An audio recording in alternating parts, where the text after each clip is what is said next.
Welcome to the No More Wasted Days podcast. I'm your host, Sarah, and today I'm talking about the fact that maybe I don't like being sober. Don't worry, I'm not going to tell you all of a sudden that, I don't like sobriety and I'm going to quit this whole thing. That's not what's happening. But I have just noticed a few things lately where I've thought, ew, do I like this part of myself? Is this my new normal, being a sober person? So I'm going to list off a few of these observations that I've had lately of myself, and then I'm going to turn around and explain why maybe having this part of myself that is a little awkward right now or feels uncomfortable is still totally worth it. And I will always choose sobriety over going back to drinking just to make myself feel a little bit more comfortable. Because what I have found in my sobriety, that there will be moments of uncomfortableness. I don't know if that's a word, but we're going to go with it.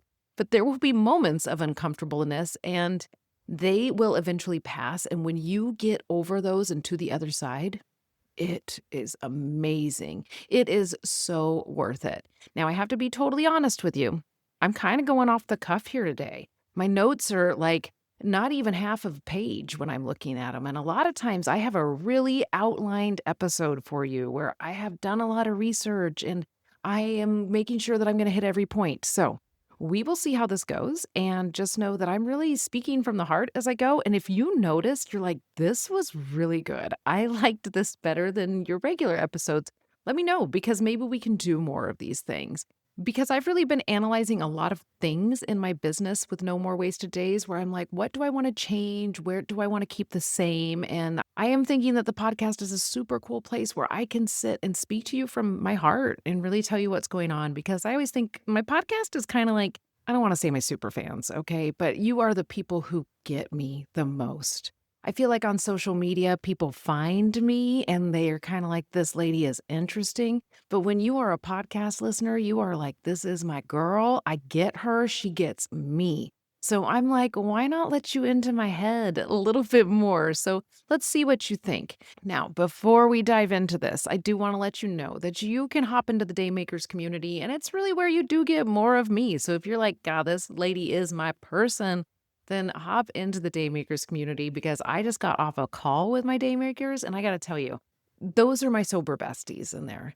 Those are my people who totally get me. I totally get them. And it is so fun to come together with them weekly. And yes, I present a topic to them to help you on your sobriety. But a lot of times those topics are things where I've been personally struggling. Today, we talked about boundaries and really learning how to set boundaries in our sobriety, and not even about sobriety, just the fact that we numbed ourselves from the uncomfortable feelings we felt where we actually needed to set boundaries. I hope that that made sense, but it was such a cool call. It was something that I really needed. And then afterwards, we actually got to talk about boundaries we need to set. And I got to be honest, it was just like sitting around with a group of friends, having morning coffee. We had our Saturday morning call. So if this sounds like something you need a group of sober besties that you can text at any moment. We have a private text message thread. We do a monthly book club where we get to talk about the book we're reading.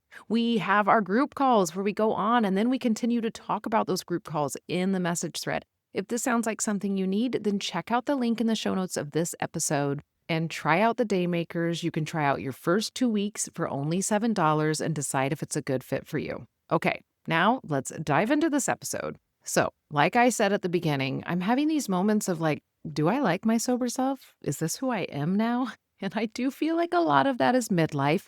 Maybe I'm having a bit of a midlife crisis. Maybe it's because I quit weed almost 2 years ago. So I'm really setting into being sober. And I'm sitting there going, whoa, is this what my life is without any sort of numbing? And maybe it's too that like my husband and I, we were building a house for the last 4 years and our life was pretty chaotic. We lived in a camper trailer and a yurt. And so we didn't have normal housing. And our kids were having to live in that situation too. And we were having to make it seem very normal. Okay. And we don't have to do that anymore. We all live in our house. It is normal. And yes, we're still working on projects in our house, but our schedule is adjusting and changing. So maybe it's part of that too. So there's a lot of factors with me noticing these things, but it it's just something that I thought would be really cool to talk about on the podcast. So first, I have been working really hard in 2026 to make some friends. I know this sounds crazy. Like I'm 47 and I have to make friends again. It's really hard, okay? And one thing I'm noticing that I don't really care for in sobriety, that I feel so awkward when I'm socializing without alcohol. And when I first quit drinking, I didn't notice this. And it wasn't that I was smoking weed when it happened, because I didn't smoke weed and socialize. But I do think that it was I had friends that I had had for a while, so it did not feel as awkward to socialize with them when I first quit drinking.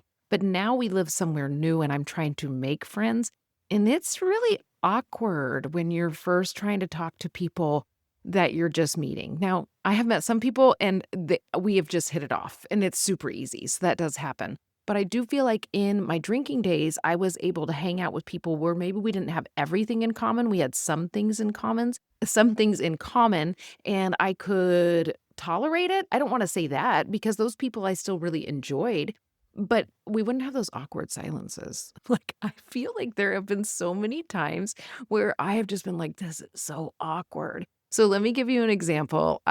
We have new neighbors and we live out in the country. So our neighbors are still kind of far from us, but we have some new people who moved in kind of behind our house. And somehow my husband found them when he was out walking on our land and introduced himself. And he's like, oh my gosh, they're our age. I'm so excited.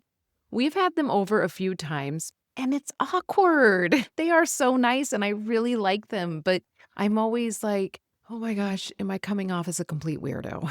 So I know that it's going to take practice. And here's the thing, I don't think it's awkward for them. I think it's awkward for me. I think I'm internally feeling awkward. I think they feel fine. But I just have noticed a little voice in my brain when we hang out that says, if you could just drink, you would cut loose with these people so much faster. And I do think that's a truth for myself. I know that's not a truth for everybody who is a drinker. But I do feel like alcohol was a little bit of a social lubricant for me. And I am seeing that I'm just a little more quiet than I was when I was a drinker. And I don't open up as quickly. So here are some things I'm going to try to do to make it a little less awkward. When I invite people over, there's going to have to be a goal in mind. I've had people over, like, come over and visit. No, I'm not going to do that anymore. It needs to be like, come over for dinner. Come over to play games. Let's go meet here because they're having karaoke night. Like, let's have a plan with a direction. That's going to work a lot better for me. And one other thing that I know is, like, it may be awkward, but one thing I enjoy about being sober and socializing and will make it way worth the awkwardness is that I don't say dumb shit. That then the next day I'm overthinking and going, oh my God, I can't believe I said that. Like, now I can remember everything I said and I can go, yeah, that wasn't that weird. Like, that was normal weird. Don't even worry about it. So I love showing up authentically as myself. It can feel very awkward when I'm trying to meet new people, but this is a very important goal to me. So I'm going to continue to put myself out there and socialize with people and start realizing too that when it's overly awkward and it stays awkward, then maybe those aren't my people and that's okay. But sometimes you have to get through that little bit of awkwardness to get to the good part. Okay, the next thing I'm noticing things that bother me about people when I was able to push it off before, when I was a drinker, okay? And I'm realizing that I need to set a boundary. So let's see if that made sense, because I'm reading what I wrote down last night as I was like brainstorming this. So I am noticing that possibly within my family, there are things, and this is my extended family, my mom and dad. There are things that I don't want to tolerate anymore with them. I'm like, nope, I don't see eye to eye on that. I think that the way you believe is not aligned with the way I believe, and I need to set a boundary. And maybe the boundary is we don't talk about those things. I change the subject. Or maybe the boundary is that sometimes I need to stand up for myself. And you may be like, spill the tea, Sarah. What is the thing? The thing is politics. Okay, let's be real. And I know I go back and forth on should I talk about politics or should I not? But look, I'm a Democrat. I have been a Democrat my whole life. This is not like something I just started. Like from the moment I could vote, yeah, that was me. Am I open to the possibility of seeing it a different way? I really try to be. My parents, at the moment, because My parents say that they're independents, but they are Trump supporters. They are one of the 30% of people that still support Trump. There are a lot of things that I am just becoming done with tolerating. And I feel like when I was a drinker, it was easier for me to push these things off. It was easier for me to drink and tolerate and not go along with it. I never would have done that. But to just kind of go, hey, I'm just going to drink and hang out with them. And when they say crazy things, whatever. But now I'm starting to realize like there are some boundaries that I need to set and say, either I don't want to talk about that, or I'm sorry, what you're saying is completely out of pocket. And I think you need to step back and look at that. Now, if I said that to them, it would not go well. So that's not what I'm going to say. But I do realize that I am having to set some boundaries with what I will talk about and what I will accept. Because there are some things where I can see that it is not supporting my kids' life for them to think the way they do. And if they don't want to be around to support that, then I need to say something. So I hope that that makes sense. But it is definitely something where sometimes I wish that I could just drink and be like oblivious to these feelings and emotions. But I can't. Like, that's not going to work. And here's the plus side. I can see where I stand, and I can understand that this is my authentic, true self. This is who I am, and this is how I believe. And it is okay for me to not agree with everybody else. And it is okay for me to start analyzing these things and start seeing where I need to set a boundary. Another area of that is I have always felt, and this is not having to do with politics, but I have always felt a little personally attacked by my parents when they offer parenting advice to me. I don't know why. It's just the feeling I get when it happens, okay? So, a boundary that I have set is I'm not going to talk about my parenting anymore to my parents. I'm not going to take parenting advice from them. When they offer parenting advice, I change the subject. When they offer it over text, I don't respond to the text. That is a boundary that I'm setting, and it has been hard to come up with, but I can just see that they didn't raise kids in the time that I raised kids. They were not a work from home parent while their kids were home from school. So they look and they go, hey, you're doing these things wrong. And I'm going, no, I'm doing these things the way I need to do these things for my family. So, yes, there are times when I just feel like when my parents came over to have dinner or I went to their house to have dinner that I could just have a beer and relax. But that doesn't work for me. Like, I don't just have a beer, I have many beers. And then I would wake up having anxiety or I would say things and get into an argument. And that's not where I really want to be. So, that is another area. All right, I have two more for you. Here's the next one. I wish I could smoke weed at the end of a longer build day to give me some power, in quotation marks, to clean up the build site. Okay, here's the deal.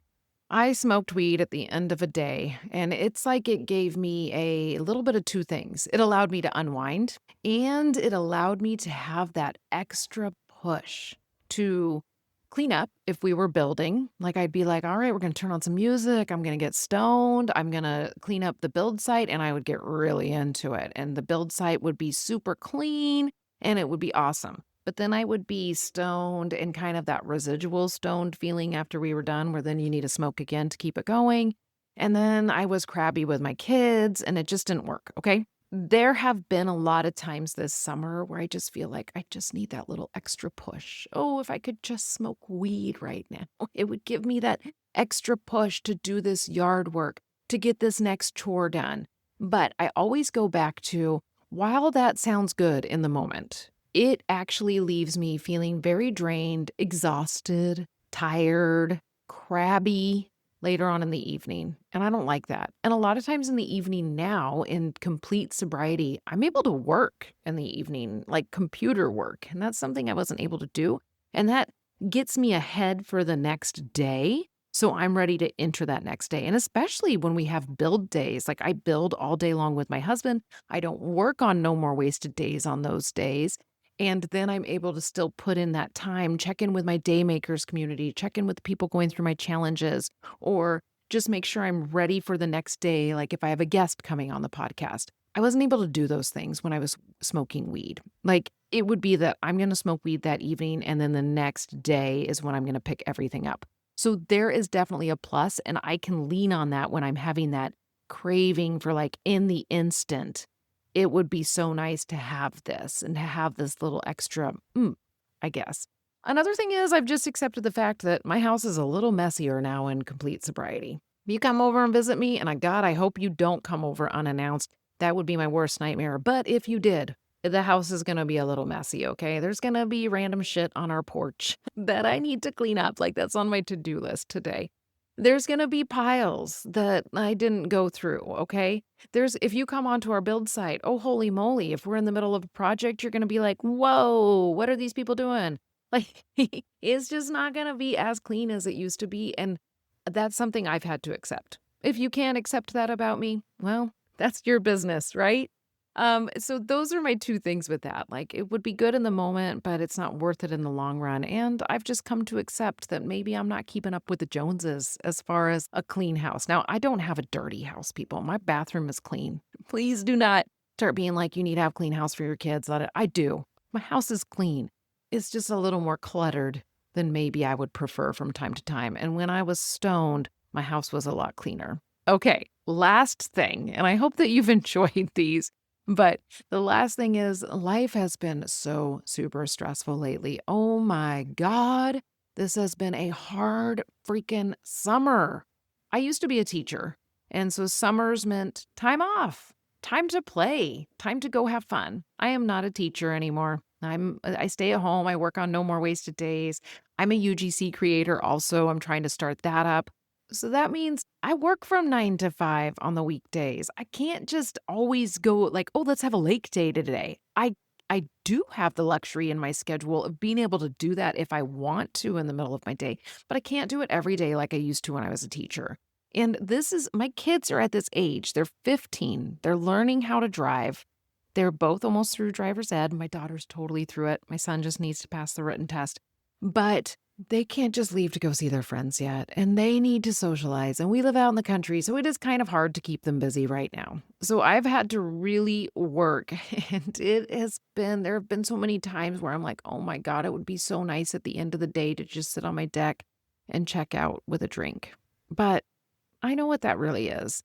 That would be me checking out with a drink and then a lot more. That would be me waking up the next day with anxiety. And I don't need anxiety on top of my anxiety. I need to be able to just be like, okay, I'm managing this and I am going after this life in the most organized way I can with an organized brain. And it won't help if I drink, even when I'm super stressed. So what am I doing when I'm super stressed now? Because I'm going to be totally real with you. I have been so stressed that I've had this intense back shoulder pain that only flares up when I'm super stressed. Oh, it's just been a lot to balance with everybody home. But what am I doing? Number one, I'm taking some Advil and Tylenol for that pain in my shoulder. I'm massaging it. I took a week off of working out, which is out of character for me, but I needed to rest that area. Like, I got a little flare up happening. Number two, I am trying my hardest to stay on top of hydrating myself, nourishing myself with healthier foods over processed foods, and not turning to processed foods when I'm stressed. I have been working on my sleep. I let my sleep get way out of control in June. I was taking my phone to bed like every single night and staying up just scrolling social media, and it just was not good.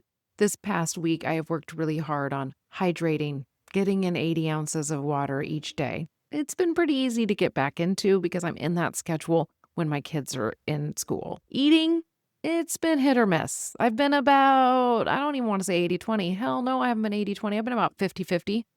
But I'm doing better. And I'm still tracking my food. I'm still going, okay, maybe you need to clean this up. Ice cream's not helping your stress. And then my sleep, I've been doing a lot better. I have not been taking my phone to bed. I have been reading instead. Little rhyme there for you. And that is helping. And I'm getting better sleep. And I'm also going, okay, it's 9:30 on a weekday. I need to still go to bed if I expect to get up at 5 a.m. to start my day, which is when I do like to start my day. So those are some things that I've been doing to help with that, because I know that drinking will just be like pouring gasoline on a fire as far as my anxiety and my stress. It won't help. But man, it does sound nice to give into it. And so there are times where I look at all of these things and I go, is this even worth it? Do I actually like myself sober, or is this just so much work? And what I can tell you is it is 100% worth it. I can look back at my drinking self and I can realize that she had a lot of these same stresses. She had a lot of these same feelings of guilt. She had a lot of the same feelings of being awkward when she was socializing. And maybe she used alcohol or weed to help make these situations feel better, but in the long run, they were never better. And the one thing that I really like about being 100% sober is I'm learning these things about myself. I feel like I'm in my late 40s, and I feel like this is a time when a lot of people are kind of rediscovering themselves or going, hey, this is bullshit. I'm not going to tolerate anymore.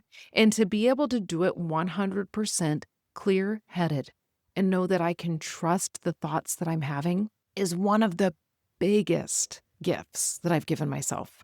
I don't have to question myself when I'm having these thoughts. I can, and if I am questioning myself, I can sit down and use a lot of the tools that I've learned in sobriety and go, okay, I'm going to look at this and I'm going to analyze this and I'm going to figure out if I'm making the best choice for myself. So even when I'm sitting here going, do I actually like myself sober? Hell yeah, I do. And I can answer that with 100% confidence. But when I'm having these little moments where I'm going, oh my God, I feel so awkward while I'm socializing, or, oh my God, my parents are so different than me politically. This is so hard. I need to set a boundary and I don't want to. Like, I can do it. I can step back and I can do the thing and I can use the tools that I have in sobriety. And maybe my house won't be the cleanest and maybe I'll be a little stressed. But you know what? My house wasn't the cleanest when I was a drinker either. It was cleaner. My house was probably the cleanest when I didn't drink, but I still smoked weed. But you know what? That's okay. I'm going to manage that too. So I hope that this episode has helped you. I hope that you heard these things and you went, oh my God, me too, girl. And let me know if you liked this format of me coming on and going like, this is something that is happening for me right now. This is how I'm dealing with it. Let me know if you liked this. Tell me in the comments if you're listening on Spotify or YouTube. And if you're listening on Apple, leave it as a review. I believe you do have to go. Sometimes you can't do it right from where you're listening. You have to go back to my podcast in the library, and then you can leave a review.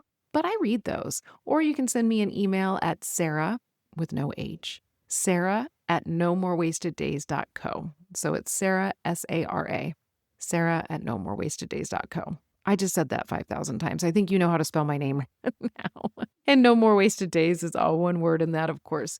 All right. I hope that this episode helped you in some way. If it did, be sure to leave a review. It is the best way to support this podcast and it's totally free. And if you're feeling like, oh my gosh, I need some sober buddies in my life, come check out the Daymakers community.